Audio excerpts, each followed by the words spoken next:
Good morning to all of you. Coordinate geometry में हम बहुत सा पार्ट कवर कर चुके हैं पहले। कुछ और questions regarding straight line, ortho centre, circum centre इनके बचे हुए हैं, वो हम आज डिस्कस कर रहे हैं। ठीक है, पहला क्वेश्चन देखिए। Find the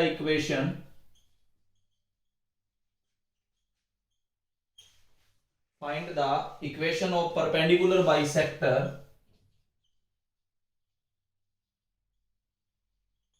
find the equation of perpendicular bisector of line segment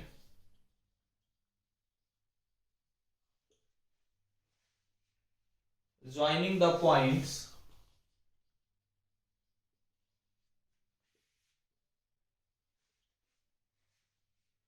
1, 1 and 2, 3.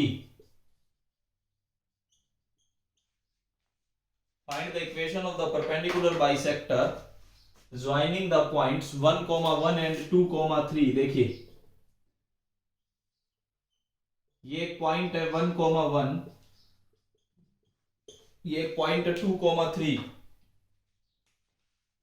मैं इसका परपेंडिकुलर बाइसेक्टर ड्रा करता हूं, मतलब 90 डिग्री पे भी होगा और मिड पॉइंट भी होगा M से पास होने वाली लाइन CD में लिख लेता हूं। इसकी इक्वेशन हमें बतानी है। M is the midpoint of AB, CD is the perpendicular bisector of AB. जो CD है वो AB का परपेंडिकुलर बाइसेक्टर है, परपेंडिकुलर बाइसेक्टर ऑफ AB। इसका मतलब AB के मिड पॉइंट से पास होने वाली लाइन और उसके परपेंडिकुलर जो लाइन है उसको परपेंडिकुलर बाइसेक्टर बोला जाता है। अब इसकी इक्वेशन फाइंड करने के लिए देखिए हम क्या करेंगे। सबसे पहले हम फाइंड करेंगे M is midpoint of AB। M जो है वो AB का मिड पॉइंट है। तो यहां से अगर मैं M के कोऑर्डिनेट्स फाइंड करना चाहूं तो 1 + 2 divided by 2, x1 + x2 divided by 2 और y1 + y2 डिवाइडेड बाई 2, ये आपके पास आएगा। यहां से M के कोऑर्डिनेट्स आ जाते हैं क्या, 3/2, 2, ये आपके पास M के कोऑर्डिनेट्स आते हैं 3/2, 2, ये आपके पास M के कोऑर्डिनेट्स हैं। इसके बाद देखिए, इसके बाद हम क्या करेंगे, तो हमने M के कोऑर्डिनेट्स फाइंड कर लिए, ठीक है। इसके बाद हम क्या करेंगे, स्लोप ऑफ AB फाइंड करेंगे। स्लोप ऑफ AB मैं M1 लिख लेता हूं इसको, y2 - y1 divided by x2 - x1, ये आपके पास स्लोप ऑफ AB है। तो M1 = 2 डिवाइडेड बाई 1, स्लोप क्या आई 2, y2 - y1 divided by x2 - x1, ये आपकी AB की स्लोप आ गई। अब AB की स्लोप के आगे देखिए, जो लाइन आपको डायग्राम में नजर आ रही है CD जो लाइन है वो AB के परपेंडिकुलर है। अगर CD लाइन AB के परपेंडिकुलर है तो उनकी स्लोप का प्रोडक्ट -1 मिलेगा। CD जो लाइन है, CD line perpendicular to AB, अगर CD AB के परपेंडिकुलर है तो इसका मतलब slope of CD is -1 divided by slope of AB।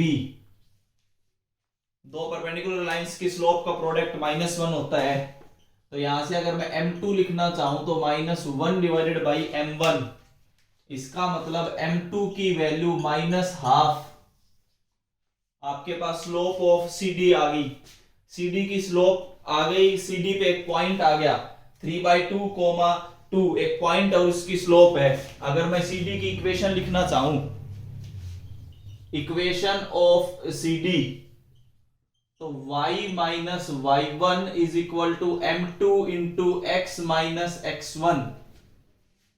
आपने 1 पॉइंट फॉर्म पढ़ी थी, y - y1 = M2 × x - x1। तो y - y1 का मतलब 2 = -½ × x - 3/2। यही तो पॉइंट है CD लाइन पे, M ही तो पॉइंट है और M के कोऑर्डिनेट्स आपके पास ये रहे। अगर आप इधर से x1 देखोगे तो 3/2 है और आप y1 देखोगे तो 2 है। तो आप इक्वेशन लिख सकते हो y - y1 = M × x - x1। अगर आप इसको सॉल्व करते हो तो we get 2x + 4y = 11। ये आपके पास आंसर आएगा। परपेंडिकुलर बाइसेक्टर फाइंड करने का तरीका है ये, इसलिए समझाया। अगर परपेंडिकुलर बाइसेक्टर समझ आएगा तो आप सर्कम सेंटर पे पहुंचोगे।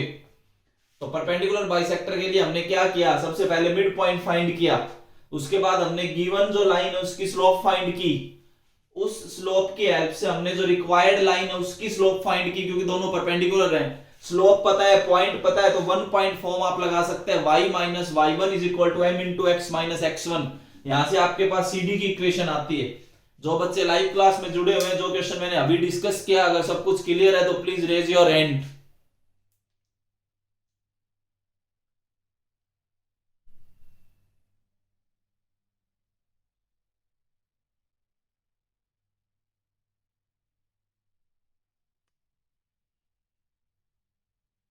ओके,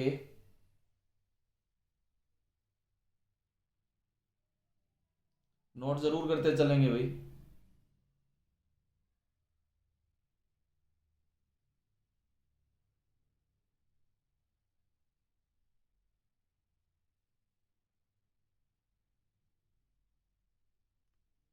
देखिए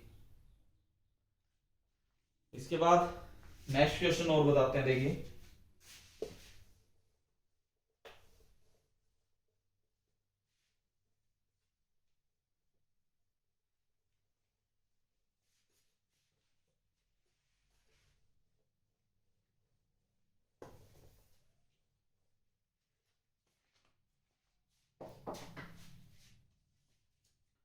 मैं क्वेश्चन जो कराता हूं इसको आप थोड़ा सा ध्यान से समझना।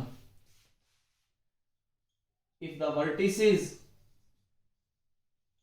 Of A triangle, if the vertices of a triangle are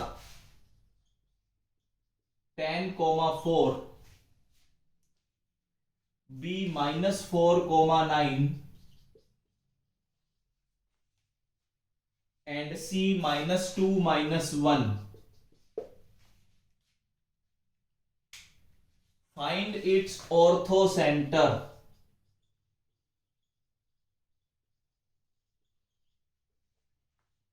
हमें इसका ऑर्थो सेंटर बताना है। तीनों वर्टेक्स गिवन है, ऑर्थो सेंटर पे जाना है। आपने इतना याद रखना है कि ऑर्थो सेंटर जो होता है वो एल्टीट्यूड्स का पॉइंट ऑफ इंटरसेक्शन है। ऑर्थो सेंटर एल्टीट्यूड्स का पॉइंट ऑफ इंटरसेक्शन आपका ऑर्थो सेंटर आता है। तो इसका मतलब हम क्या करेंगे, दो एल्टीट्यूड फाइंड करेंगे, दो एल्टीट्यूड का पॉइंट ऑफ इंटरसेक्शन फाइंड कर देंगे, तो इसका मतलब वो ऑर्थो सेंटर आएगा। अब बात आती है कि दो एल्टीट्यूड कैसे फाइंड करेंगे। एल्टीट्यूड का मैं आपको तरीका समझा देता हूं, एक बार क्वेश्चन फटाफट आप नोट कर लें। अब देखिए, जो इतने दिन से मैं स्ट्रेट लाइन का कंसेप्ट जो आपको समझाने की कोशिश कर रहा हूं वो मेन इन्हीं पार्ट के लिए है कि कैसे ऑर्थो सेंटर आता है, कैसे सर्कम सेंटर आता है। तो पहले मैंने ऑर्थो सेंटर समझा रहा हूं इस क्वेश्चन में। देखिए करना कैसे, आपने एक ट्राइंगल बनाया, इस ट्राइंगल के तीनों वर्टेक्स गिवन है,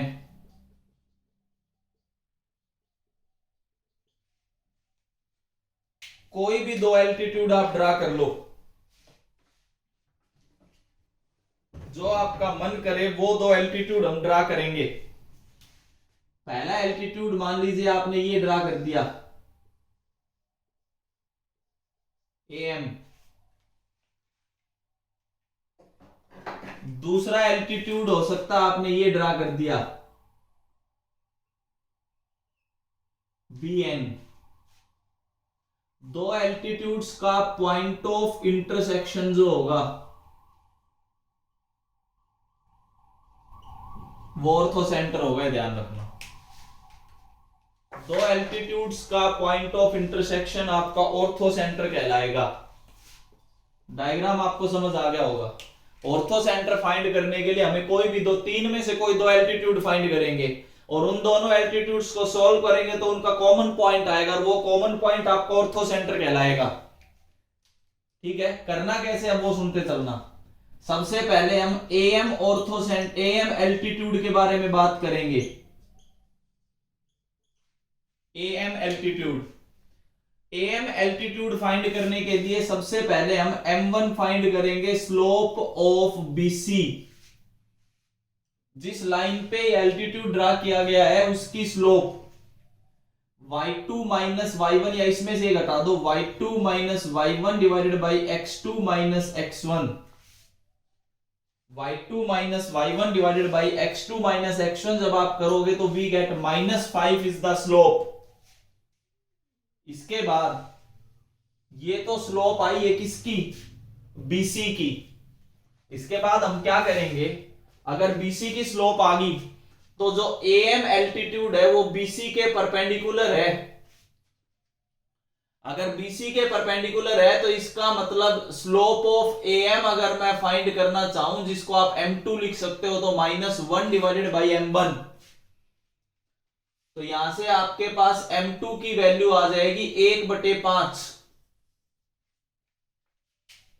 अब अगर मैं AM के बारे में बात करूं तो AM पे हमें दो चीजें मिल गई, एक तो पॉइंट मिल गया क्या, A 10,4, दूसरा उसकी स्लोप मिल गई क्या, M2 1/5। तो आप इक्वेशन लिख सकते हैं y माइनस y1, ये किसकी इक्वेशन आएगी, equation of AM। y minus y1 is equal to M2 into x minus x1। यहां से अगर आप वैल्यू रखें तो we get y minus 4 is equal to 1/5 into x minus 10। देख सकते हैं आप, ये जो इक्वेशन आएगी आएगी x minus 5y plus 10 is equal to 0। Equation number 1। आप इस तरीके से AM की इक्वेशन फाइंड कर सकते हैं।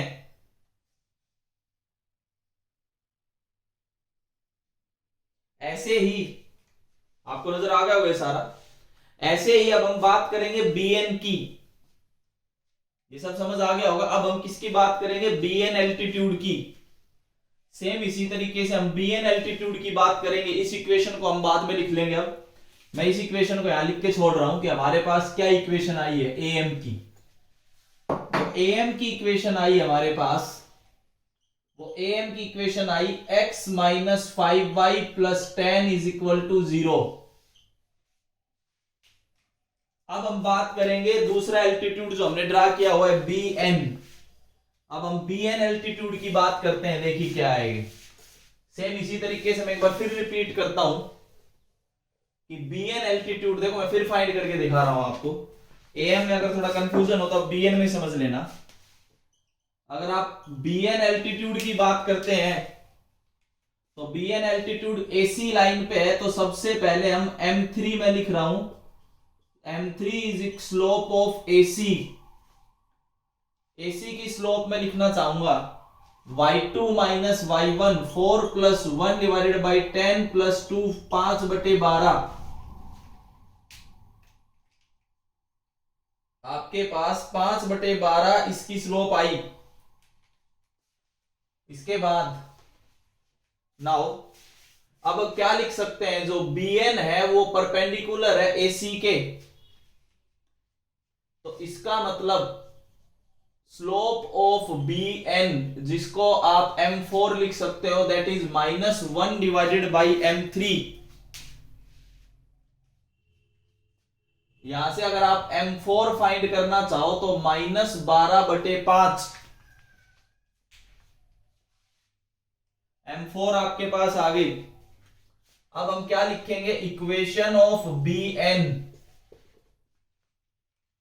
BN की इक्वेशन, सेकंड एल्टीट्यूड की इक्वेशन फाइंड कर सकते हैं। अब हम सेकंड एल्टीट्यूड की जो इक्वेशन होगी वो ये आएगी y minus y1 is equal to M4 into x minus x1। अब इस पे पॉइंट कौन सा है, B है, B। तो आपके पास आएगा y माइनस 9, B वर्टेक्स को देखिए आप, is equal to -12/5 into x plus 4।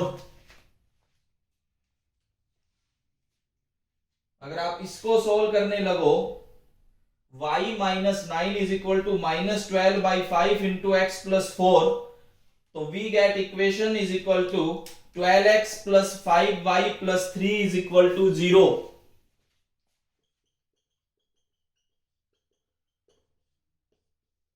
Equation number second, 12x plus 5y plus 3 is equal to 0। Equation number second, आप दोनों एल्टीट्यूड्स की इक्वेशन फाइंड कर चुके हो। ये दूसरा एल्टीट्यूड जिसको आपने bn लिखा था उसकी इक्वेशन आ गई।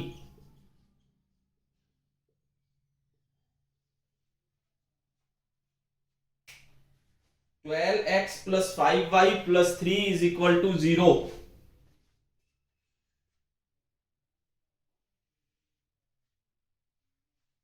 दो एल्टीट्यूड्स को अगर आप सोल्व करोगे उनका point of intersection orthocentre आएगा।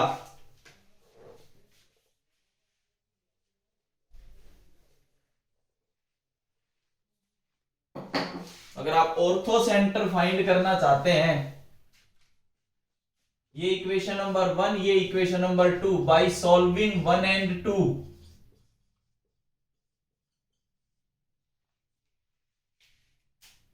फर्स्ट और सेकंड इक्वेशन को अगर आप सोल्व करेंगे, आपके पास दो इक्वेशन नजर आ रही हैं, तो वी गेट -1,9/5। आप चेक कर लेना, ये वैल्यूज आएंगी।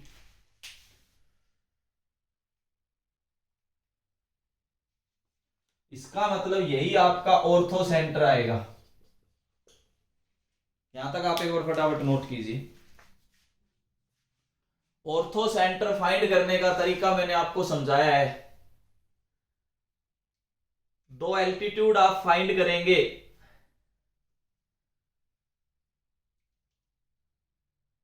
दो एल्टीट्यूड फाइंड करने के बाद आप दोनों का पॉइंट ऑफ इंटरसेक्शन जब करेंगे तो वो ऑर्थो सेंटर देगा। ये ऑर्थो सेंटर फाइंड करने का तरीका है।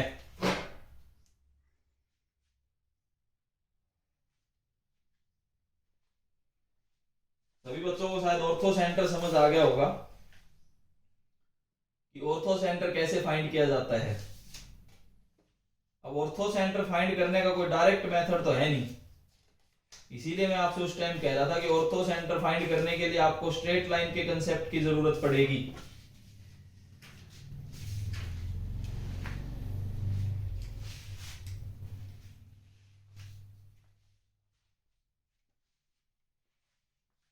ठीक है, ये समझ आ गया होगा सभी को।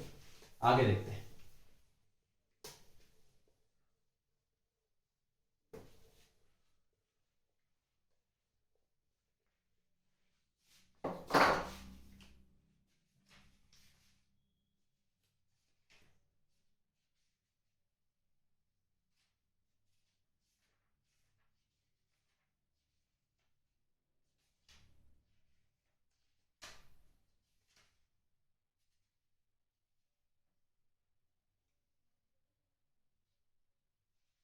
देखिए, एक क्वेश्चन में इस तरीके से करवाता हूं, समझना। फाइंड द वैल्यूज ऑफ के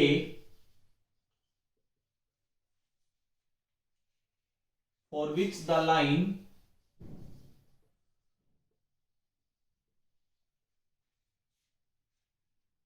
k minus 3 into x minus 4 minus k square into y plus k square minus 7k plus 6 is equal to 0 is, दो पार्ट है इसमें। पहला पैरेलल टू एक्स एक्सिस और दूसरा parallel to y axis. Find the value of k for which the line, ये जो भी line लिखी हुई है, एक पार्ट है कि अगर ये लाइन एक्स एक्सिस के पैरेलल है तो बताइए इसमें के की वैल्यू क्या होगी। अगर ये लाइन वाई एक्सिस के पैरेलल है तो बताना इसमें के की वैल्यू क्या होगी। देखिए, हम अब इक्वेशन को लेके चलते हैं। -4 - k² into y plus k² -7k + 6 = 0। ये आपके पास इक्वेशन लिखी हुई है। देखिए, अगर स्लोप का कंसेप्ट आपको याद है तो minus time coefficient of x divided by coefficient of y, ये याद रखना। Minus time the coefficient of x divided by coefficient of y, आपके पास स्लोप आती है। तो यहां से अगर मैं स्लोप निकालना चाहूं तो minus time coefficient of x divided by coefficient of y, ये माइनस से minus cancel, we get slope is equal to, आपके पास स्लोप आ जाती है क्या, k - 3 divided by 4 - k², k - 3 divided by 4 - k², we get slope. अब आगे सुनते चलना, आगे जो पार्ट है उसको आप समझना कि अगले पार्ट में क्या है। पहला जो पार्ट है फर्स्ट, उसमें कहा गया कि line is parallel to x axis, कि लाइन एक्स एक्सिस के पैरेलल है। कोई भी आप लाइन अगर एक्स एक्सिस के पैरेलल लोगे तो इसका मतलब उसकी स्लोप क्या होगी, 0। एक्स एक्सिस के पैरेलल लाइन की स्लोप हमेशा 0 होती है। इसका मतलब m की वैल्यू क्या आई, 0, ये याद रखना। अगर आप m को 0 लेके चलते हैं तो k - 3 divided by 4 - k² = 0, k = 3। मतलब यहां से आप k - 3 को क्या लिख सकते हो, 0। इसका मतलब k की वैल्यू क्या आ गई, 3। पहले पार्ट का आंसर। अगर लाइन x एक्सिस के पैरेलल है तो आपके पास k की वैल्यू 3 आएगी। सेकंड जो पार्ट है उसमें, सेकंड पार्ट में इसने बोला, ध्यान से पढ़ लो एक बार। सेकंड पार्ट में बोलता है कि line parallel to y axis, अगर लाइन y एक्सिस के पैरेलल है, y एक्सिस के पैरेलल होने का मतलब स्लोप हो जाता है इनफाइनाइट, ये ध्यान रखना।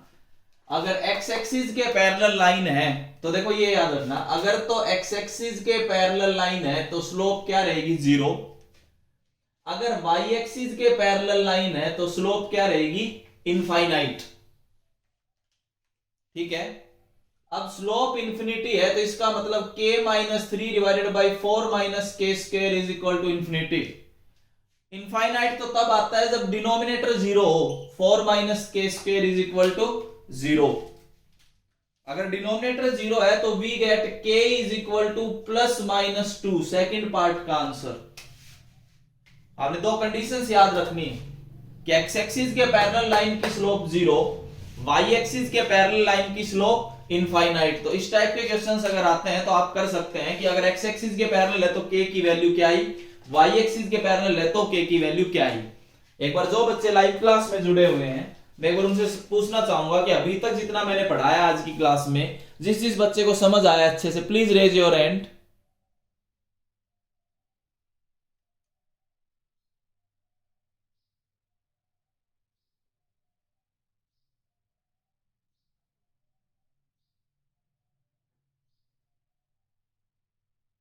ओके,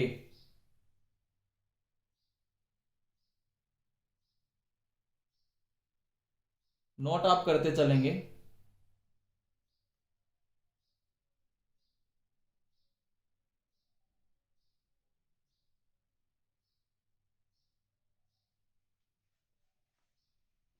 देखिए, ये एक और क्वेश्चन था जो मैंने अभी लिखा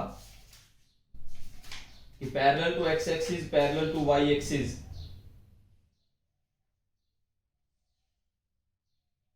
इससे पहले मैंने आपको ऑर्थो सेंटर बताया, नोट जरूर करेंगे।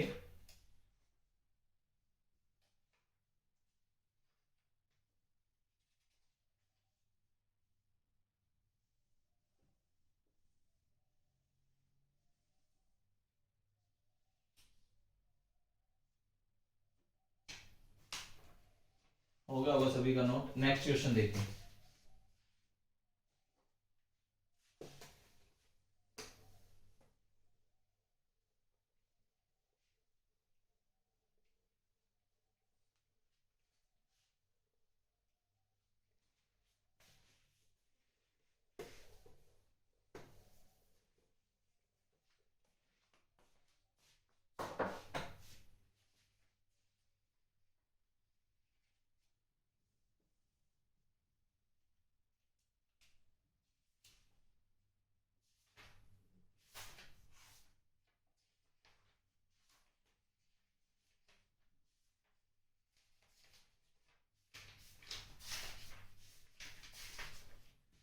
एक ये क्वेश्चन हम डिस्कस करेंगे, इंपॉर्टेंट करके मैं लिख रहा हूं, इसको ध्यान देना।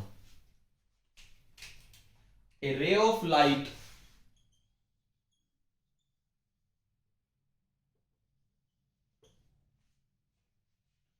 passing through the point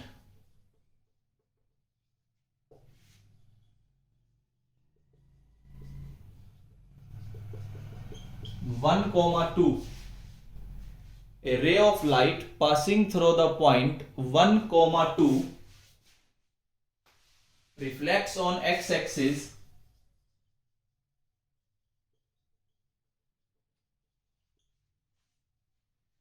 at point A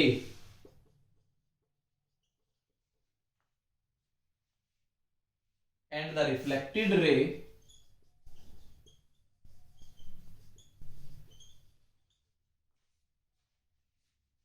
passes through the point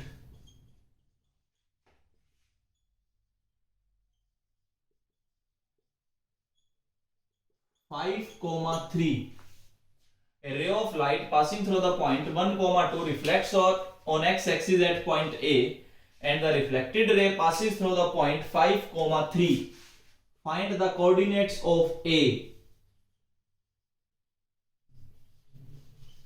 Find the coordinates of A. हमें A के कोऑर्डिनेट्स बताने हैं, समझते हुए चलना। ये x एक्सिस, ये y एक्सिस। एक रे आई जो A पॉइंट पे रिफ्लेक्ट होगी और वो A पॉइंट x एक्सिस पे लाई करता है, तो इस A पॉइंट के कोऑर्डिनेट्स मैं क्या मान सकता हूं, h, 0, क्योंकि x एक्सिस पे लाई करता है तो इसका y कोऑर्डिनेट 0 होगा। अब ये जो रे आई है ये एक पॉइंट से पास होती है, उस पॉइंट का क्या है कोऑर्डिनेट 1, 2, ऐसा क्वेश्चन में बोला है। अब ये रे रिफ्लेक्ट हुई यहां से और रिफ्लेक्ट होके ऐसे चलेगी, ऐसे आ रही थी ये रे, ऐसे चलेगी, और रिफ्लेक्टेड रे जो पास हो रही है वो किस पॉइंट से पास हो रही है, 5, 3। ये कंडीशन दी गई है। ये पूछा गया है कि ए के कोऑर्डिनेट्स बताइए जो कि एक्स एक्सिस पे लाई करता है।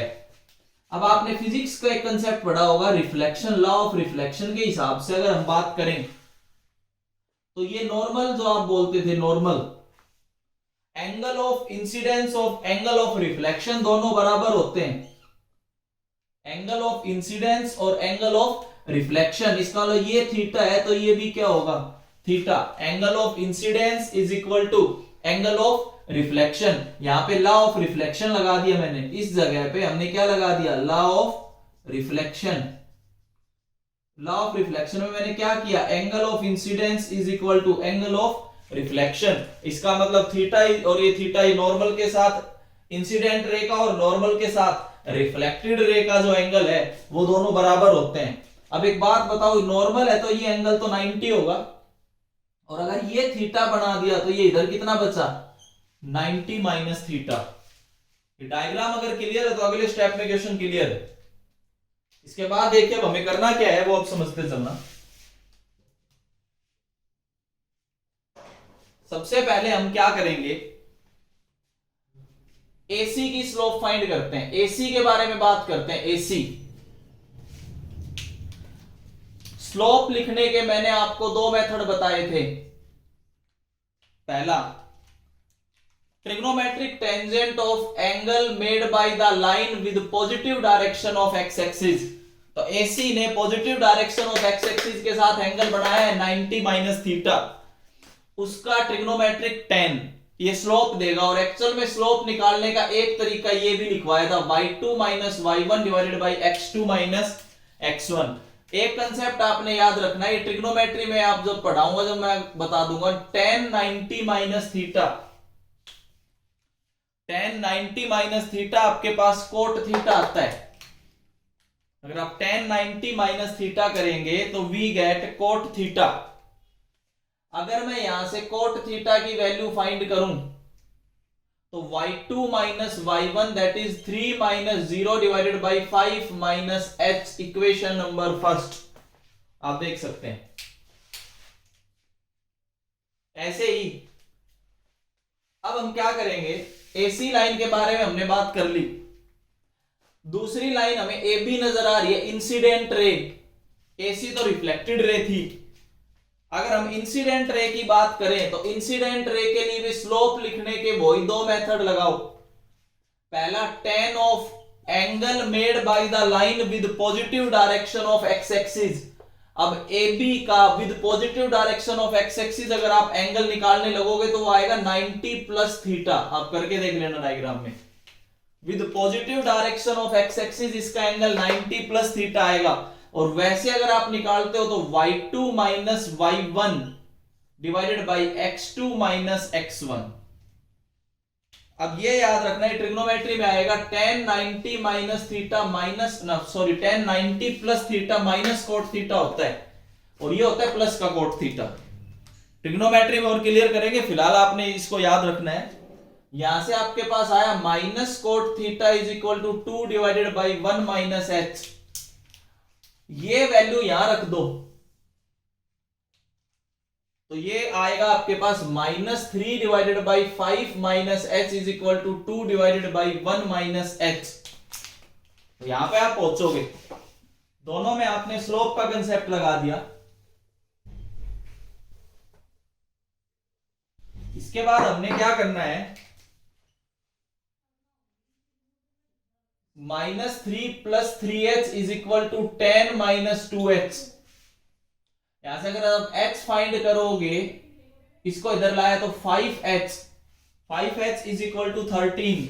अगर आप h फाइंड करोगे तो आया 13/5।